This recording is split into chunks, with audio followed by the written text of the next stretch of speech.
हरे कृष्णा। भगवत गीता अध्याय 2 गीता का सार श्लोक 16।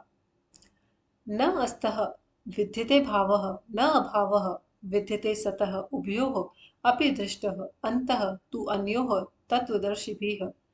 अर्थात तत्वदर्शियों ने यह निष्कर्ष निकाला है कि असत यानी भौतिक शरीर का तो कोई चिरस्थायित्व नहीं है, किंतु सत यानी आत्मा अपरिवर्तित रहता है।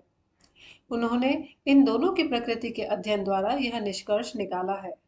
व्याख्या। परिवर्तनशील शरीर का कोई स्थायित्व नहीं है। आधुनिक चिकित्सा विज्ञान ने भी यह स्वीकार किया है कि विभिन्न कोशिकाओं की क्रिया प्रतिक्रिया द्वारा शरीर प्रतिक्षण बदलता रहता है।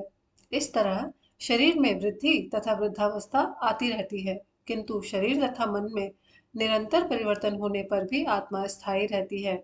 यही पदार्थ तथा आत्मा का अंतर है। स्वभावतः शरीर नित्य परिवर्तनशील है और आत्मा शाश्वत है।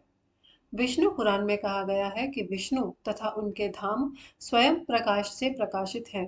सत तथा असत शब्द आत्मा तथा भौतिक पदार्थ के ही द्योतक हैं। द्योतक यानी सिंबल।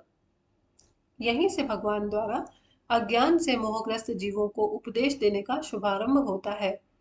अज्ञान को हटाने के लिए आराधक यानी जो पूजा कर रहा है और आराध्य यानी जो पूजनीय है के बीच पुनः शाश्वत संबंध स्थापित करना होता है, और फिर अंश रूप जीवों तथा श्री भगवान के अंतर को समझना होता है।